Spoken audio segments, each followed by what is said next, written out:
Berdoa sebelum memasak dan memasak dengan hati.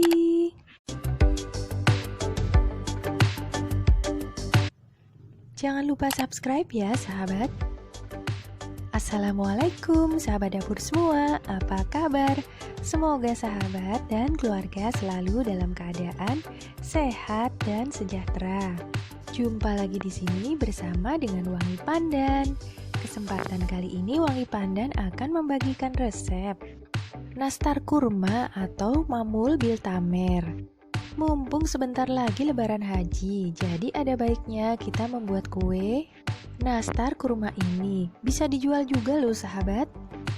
Kue ini sangat lembut, lumer, dan aroma kurmanya tercium pada saat kita memanggangnya.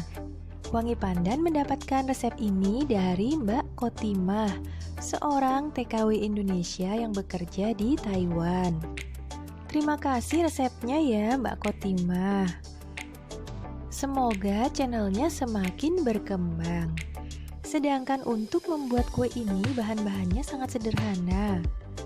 Bahan-bahannya adalah 26 sendok makan tepung terigu serbaguna atau kunci biru, 12 sendok makan mentega, 5 sendok makan gula halus, 2 sendok makan tepung maizena, 3 sendok makan susu bubuk, 1 sendok teh vanili bubuk, 1 sendok teh garam, dan 2 kuning telur. Sedangkan untuk takaran dalam bentuk gram dapat dilihat di deskripsi di bawah. Kemudian untuk olesannya siapkan 1 kuning telur dan buah kurma untuk isiannya.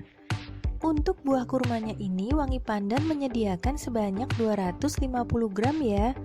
Namun di sini akan menyisa sedikit. Sisanya dapat digunakan kembali. Cara membuatnya: cuci tangan hingga bersih terlebih dahulu atau gunakan sarung tangan plastik jika ada. Kemudian keluarkan biji kurma satu persatu. Lalu kita haluskan kurma ini.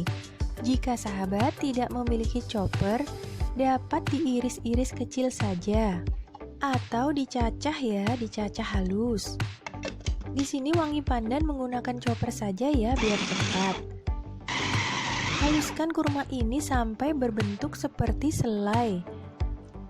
Seperti ini ya, halus dan lengket seperti ini.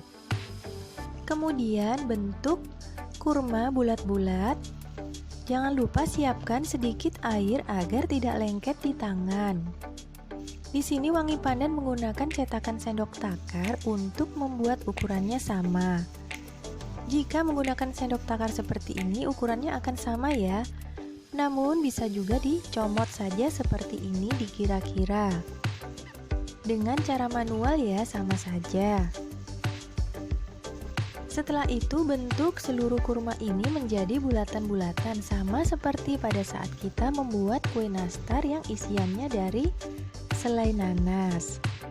Setelah seluruh kurma ini terbentuk menjadi bulatan-bulatan, kemudian sisihkan terlebih dahulu.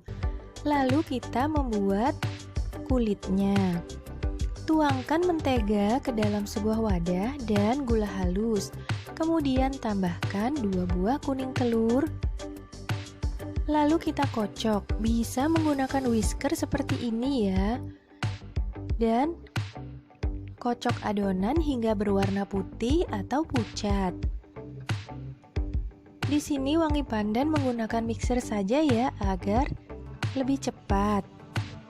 Karena Wangi Pandan akan membuatnya dalam jumlah banyak. Jadi untuk mempersingkat waktu saja ya. Setelah adonan ini berubah warna menjadi pucat, seperti ini ya, telah berubah warna. Kemudian tambahkan tepung-tepungannya tadi ya, vanili bubuknya, kemudian tepung terigunya sebagian dulu, lalu tepung maizena, susu bubuk, kemudian kita ayak. Setelah itu aduk rata.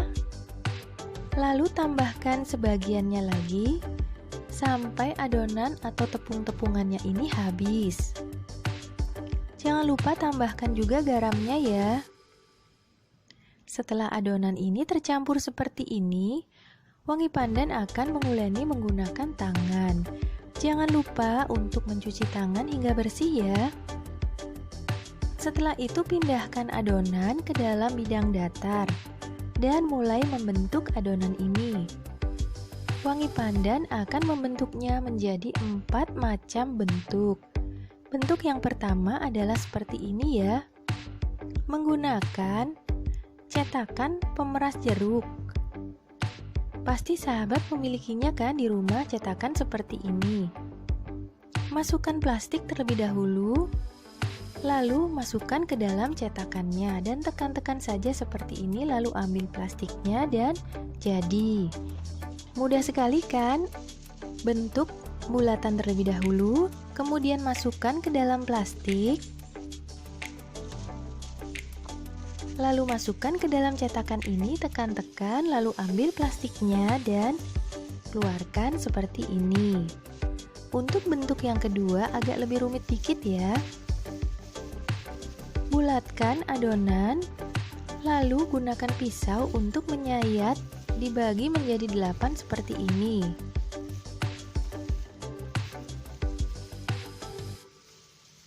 Nah, setelah itu gunakan penjepit nastar.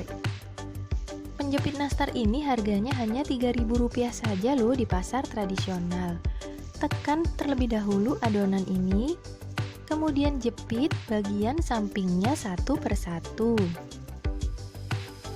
Nah, seperti ini ya. Kita jepit hingga bentuknya menyerupai seperti bunga. Nah, seperti ini ya. Kemudian lubangi bagian tengahnya menggunakan sumpit. Ditusuk seperti ini agar isiannya dapat terlihat, yaitu isian kurmanya tadi ya.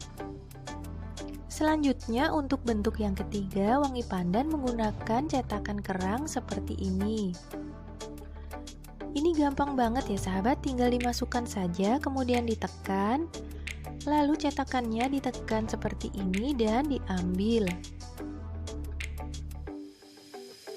Cetakan kerang ini harganya cuma Rp22.000 saja kok sahabat. Di toko perabotan dapur ada ya. Nah, lebih gampang dan lebih singkat waktunya.